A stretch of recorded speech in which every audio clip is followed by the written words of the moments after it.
Stevenage is Britain's space centre. 1,600 work here at British Aerospace on what the company call hypertech satellite projects. The government's National Space Centre recently advised the Cabinet to treble its spend to £300 million yearly. The Cabinet has said no. If the Space Centre plan had got the go-ahead, Stevenage, together with 2 other locations, would have been pioneering the space technology of the 21st century. What's the effect going to be on employment in the Thames area? Well, immediately it won't necessarily be serious, but obviously in the long term it's going to be very major indeed, because space is not just exciting, it's actually the place where all the new technological activity is going to take place. They've been building satellites here at Stevenage since the mid-60s. They're the biggest communications satellite makers in the world outside of the USA.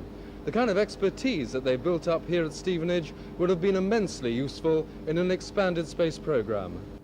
No jobs will be lost at Stevenage, but the factory would have benefited from playing a full part in the European space program. How big a blow is it that the funding won't be trebled?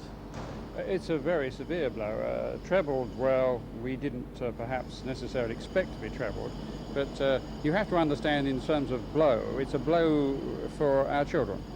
This is a very important development. It's going to affect, I believe, the standard of living of our children in the next century, because the developments in technology that are going to be spearheaded by space over these next 15 years are going to be very significant indeed.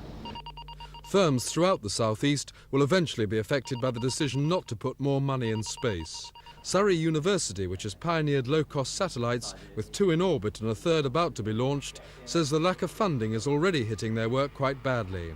The government's view is that they can't find any more resources, but will continue the country's subscription to the European Space Agency.